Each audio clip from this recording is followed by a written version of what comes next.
Okay, so we are from Italy, and Italy, our country, has got a problem. Well, many of them probably, but let's focus on this particular one.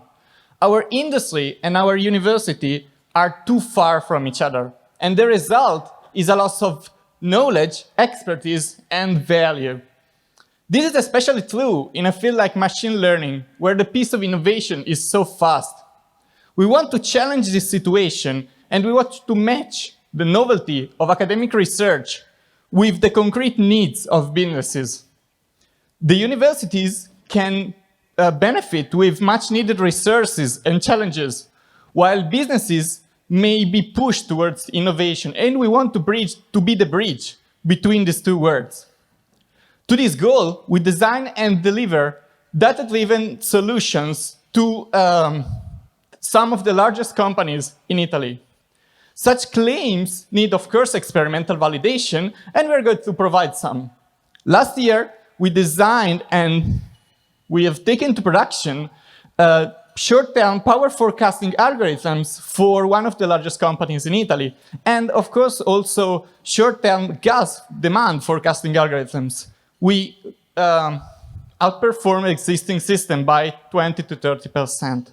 We also deliver courses at the universities of Pavia, and they got filled up in less than a week. This year, we're going to provide some replicas. We have new project, of course, for 2020, and this is the most important one, probably. We want to make Italians more aware investors by the help of psychology, data science, couple of universities, and if you are curious to know about how we would like to do it, come at booth 115. Thank you very much.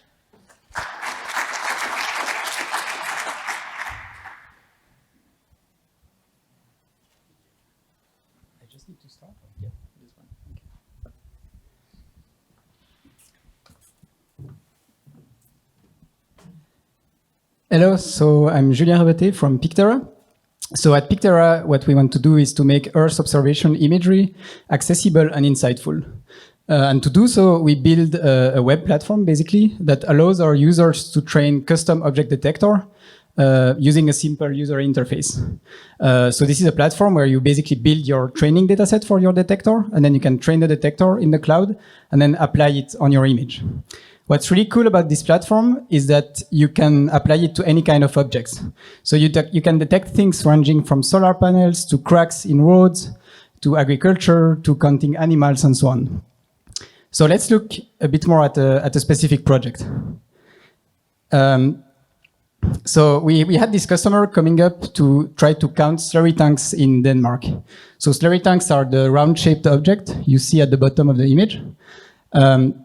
And they wanted to do this on the whole country of Denmark with 25 centimeter imagery. So that's a lot of data. It's multiple terabytes of data. So we had the customer train a custom detector using our platform, and they iterated a few times to get a good accuracy on this detector. And in the end, they needed only 56 annotations to build a detector that's able to detect slurry tanks over the whole country of Denmark. So that's quite a low-shot learning setting, and it's quite an achievement on our end. And so here you have it. The purple circles are the farms, and then the small green dots that you saw are all the slurry tanks that are detected. So that's really a good example of the scale at which we can push our platform, and our goal is to make this available to everyone in the future. So you can actually go on our website and sign up. There is a free plan to try it out.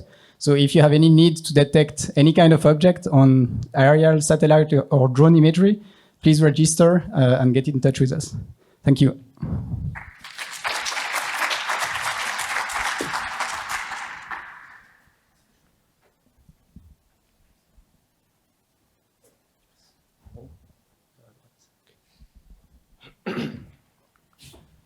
Hi, my name is Clément, and I work at nam.R.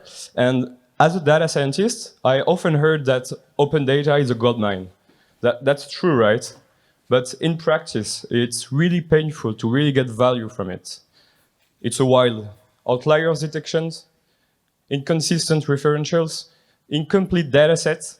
Finally, you quickly realize that to process those amount of data while keeping a good level of data quality, it's quite challenging, right? So at nam.R, we have built the digital twin of France.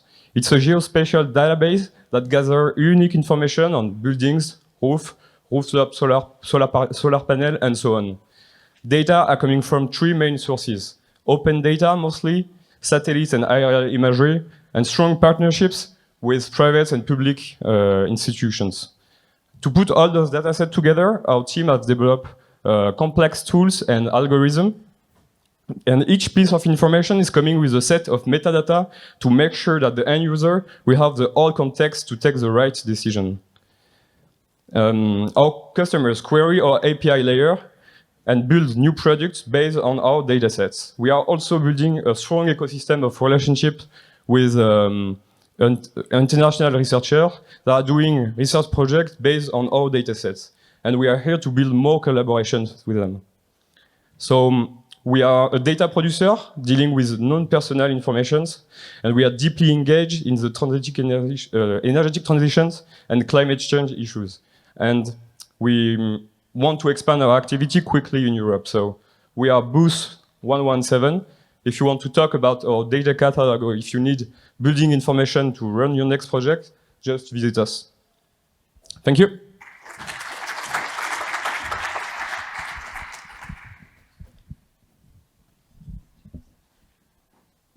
Thank you. Hello everyone. Okay, we are Kido Dynamics. We are a Swiss company founded here in Lausanne that I was at the EPFL.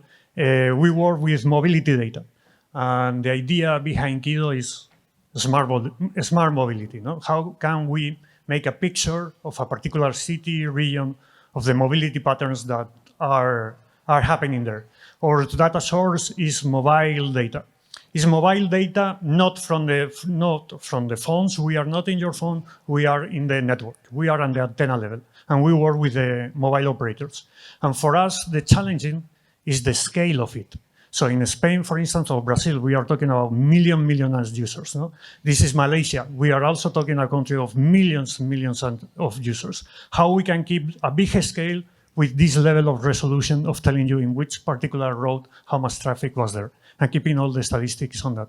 So the technical challenge was processing all these terabytes of data fast enough that you can process 1 day of data in less than 24 hours. So you can provide this data daily and update it every single day. So we can segment this data. It's not only the traffic that you find in one particular road, it's from where they are coming, where they are going, the origin destination. It's also the age, it's also the gender, and the purpose of the trip. We make it cheap. The idea is the full process is automatized, so the final price is cheap, and is fully automated in the cloud with an application where the final user can download the data or just check in the app. So that is, thank you very much. If you want more information, we are in our booth there, or feel free to write us to the info@kidodynamics.com. Thank you very much.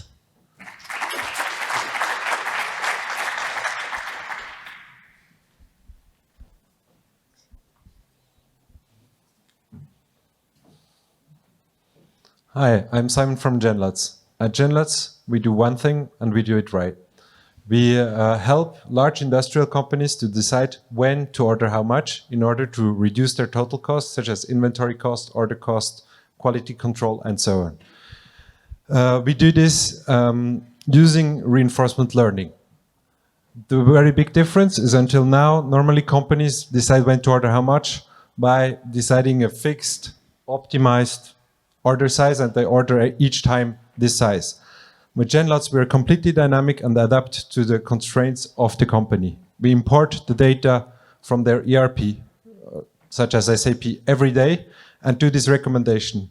With this, we achieve quite staggering results. We can save up to 10% of their total procurement cost, knowing that for industrial companies, this makes often more than 50% of their costs. We save several millions a year. We're already integrated with 2 large multinationals. Thank you very much.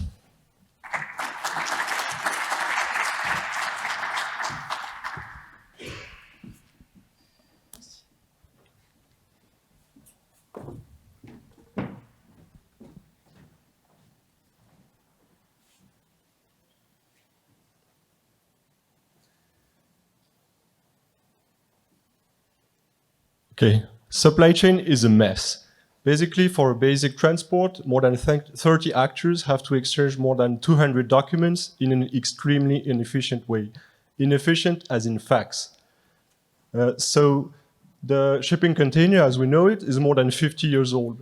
It was a true disruption at this time because it allowed modularization of the shipments, the physical cargo. The next challenge is what's next?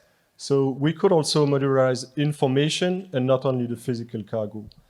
So container management, if it's not done properly and efficiently, can have a lot of consequences on shipments. Let's say you don't get the right information at the right timing.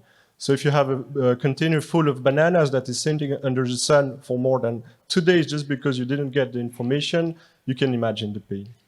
At Aeler, we think that the container can act as the centralized hub for information. What you can see here is the first 21st century ready smart container. We aggregate data from our sensors as well as the logistics environment our container lives in, so that our container is truly self-aware as well as environment-aware. But this environment is tough. To give you an example, when we built a routing tool to help ship our containers more efficiently throughout Europe, we had to go through 10 different data agencies, government agencies, and each of them have their own specific way of defining data. So at Aeler, what we are doing first is building the infrastructure, think sensors and data, to let the container communicate with its environment. So now we have a data lake, we have a lot of problems to solve, and what's next? So one example I can give is we built a tool that can help to optimize shipments, not only in a cost manner, but it can also reduce the risk of delays. So if you ship sensitive goods from Brazil to Switzerland, it can get complicated. So please come out to our booth to brainstorm more about these ideas.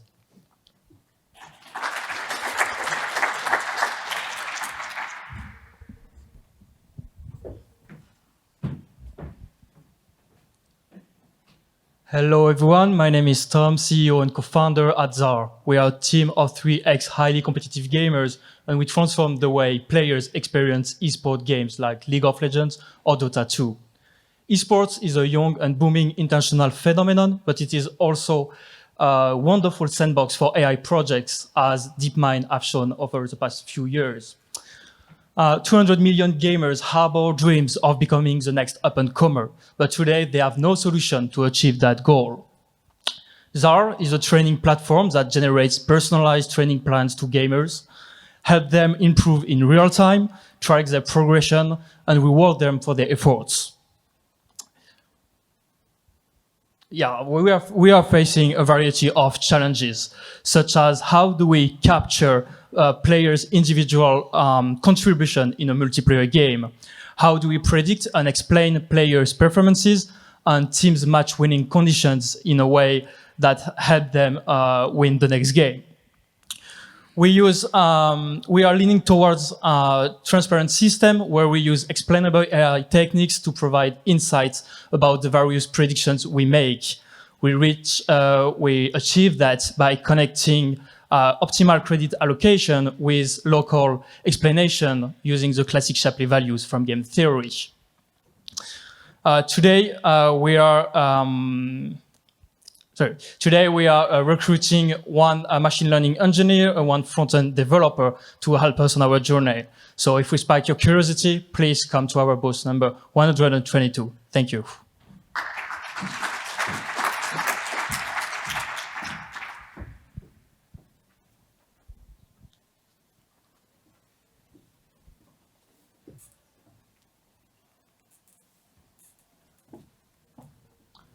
Hello, everybody. We create next-generation storytelling tools for audiovisual industry, and movies are very big projects. Each movie starts with a script, and then the director, producer creates a vision for the movie by selecting a budget, actor, actresses, continue with production, post-production, and determine a distribution strategy.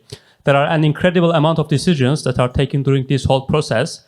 Now the question is that, what is the decision mechanism for all these decisions? The answer is gut feeling, but today Netflix and Amazon are using data-driven intelligence to make many of these decisions which make them very successful.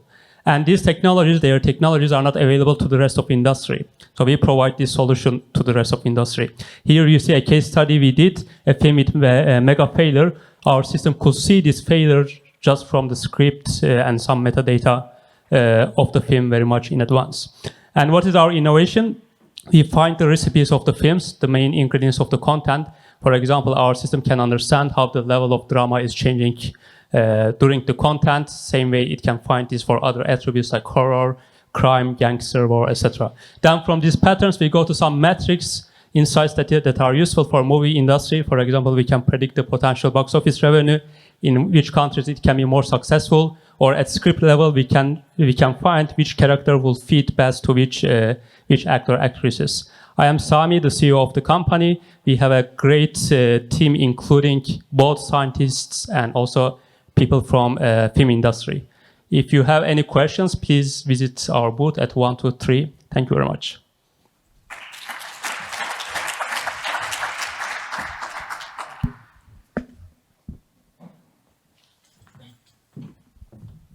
Hi, my name is Philip. I'm from Canotic. We Canotic, and I guess this is why we're here. I think AI is changing the world, just like electricity and the computer has.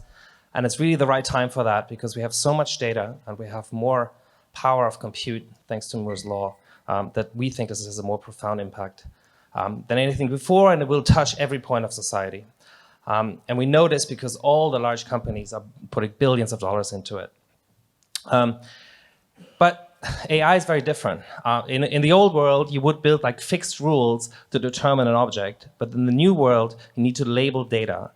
And the quality of your labels will determine the quality of your model. And we think for AI to really work, labeling is the blocker, right?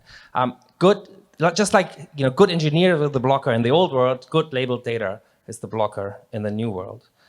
So we have built a new way of dealing with labeled data for AI, right? In the old way, you had software 1.0, you had machine language, assembly language, compiled language. None of this exists for machine learning, and we're building that.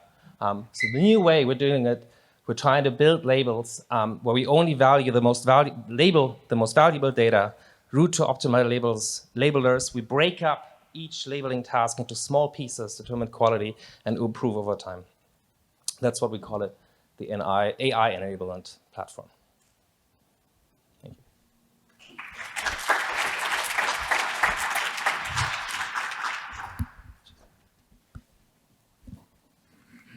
Hi, everyone. I'm Anil. I'm a computer vision engineer at ecoRobotix.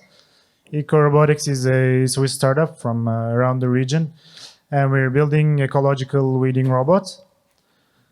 So chemical weeding in crop fields is a huge environmental, financial, and health problem. So we're proposing a solution using our autonomous robot, Ewo.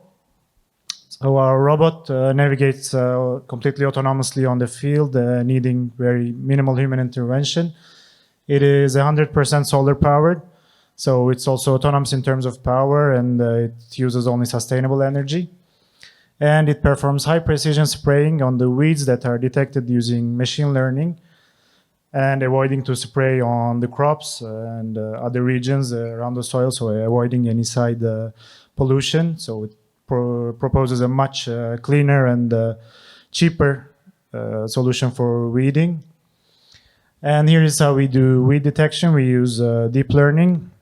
We train a semantic segmentation network using around 10,000 images manually labeled per crop. And this network allows us to classify each pixel into one of these background, crop, or different types of weed classes. And these weed localizations that we find are then used to do high precision spraying, and once again to avoid spraying on the parts that do not need spraying. And we can perform real-time inference on the robot using the embedded GPU platform on NVIDIA, so the robot can continue spraying and detection while the robot is moving on the field. So if you want to learn more, please stop by our booth, and thank you very much.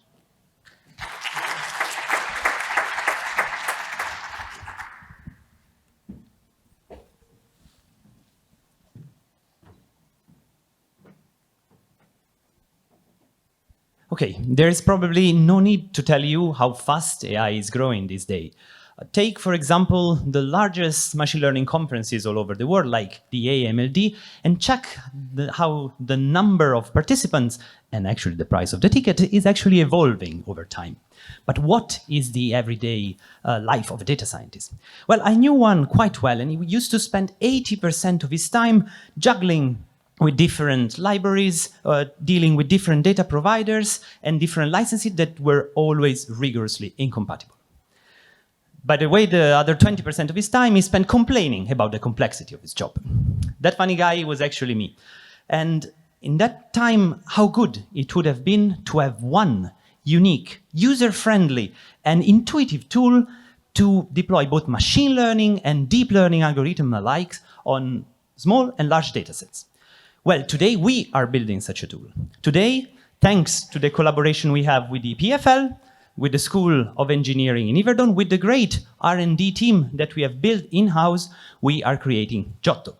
Now, with Giotto, you can describe and model your dataset with topological, state-of-the-art techniques. You can forecast time series, and you can even optimize your strategy to save money and energy. Giotto is open source, which is very good for research, which is also very good for the community, maybe not too much for our hungry bellies. That is why we have the following revenue streams. We provide training to data science team, we provide integration of our technology in company premises, dual licenses for redistribution, and even cloud computing support. We closed a Series A of 3 million, we won 2 in Swiss projects, and we are now going for a Series B. Thank you very much.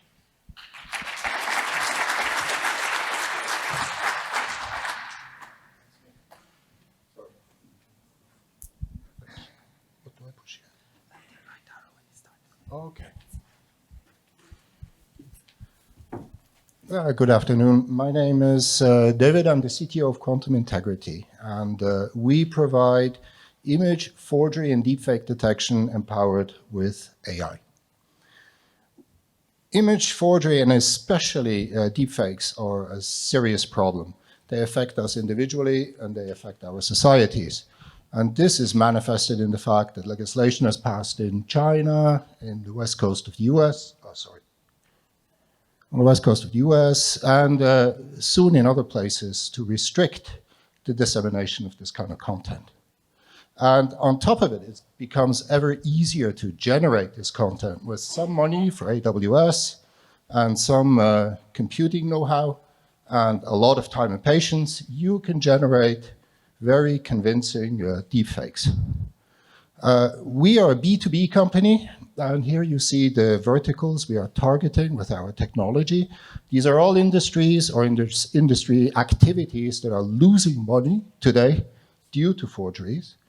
And our magic soup, or the way we approach the problem, is to have an AI system to synthesize and generate large data sets to later train the detector based on use cases and data supplied by our customers. And this is how this thing is very nervous. This is how we see the market in terms of these different verticals for the near-term future. If you have any questions, come and see me. Thank you. This thing is very sensitive.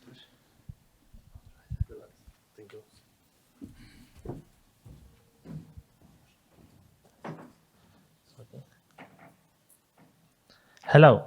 By the time that we're gonna finish this session, I'm sure that each of you are gonna have at least one email to respond. That's right?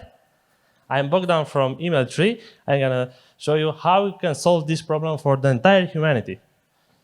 If we take the example of some companies that have a customer service intensive with a lot of requests, they spend 5 to 6 minutes per email, and they can handle maximum, on average, 100 emails per day. But they are getting thousands of them, so the response time is like, a few days. It's familiar to you to have a response of email a few days.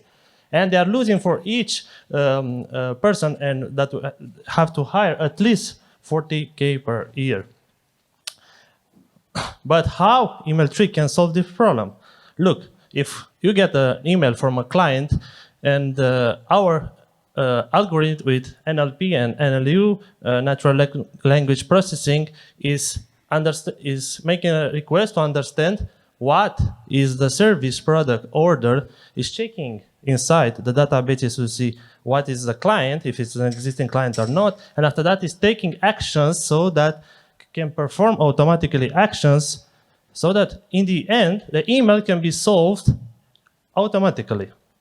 So we have a happy customer and we get some productivity time, don't you?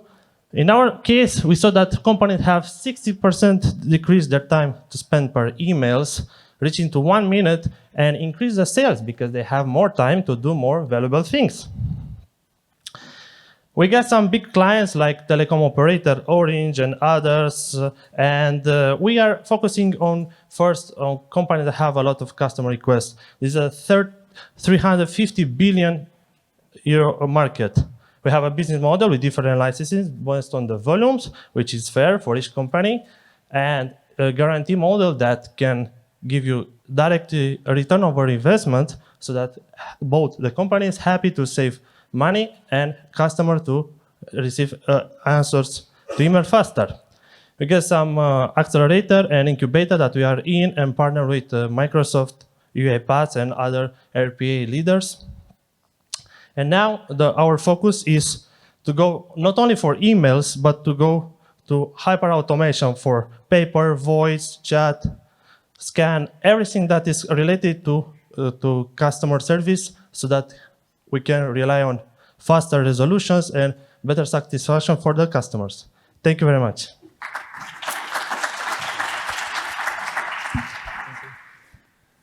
Thank you for still being here to that speech. So my name is Mathieu and this is Dimitri. We are both data scientists from Mindsay.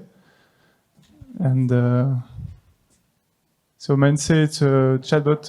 We are providing a platform, a software as a service platform, where you can build a chatbot. And our ambition is to provide one-to-one one-to-one care at scale. Sorry, and yeah, very touchy. So for you as a chatbot user, we will be wherever you are, so whatever the channel. We'll speak a lot of different languages, and we also integrate live chat solution. So how does it work behind?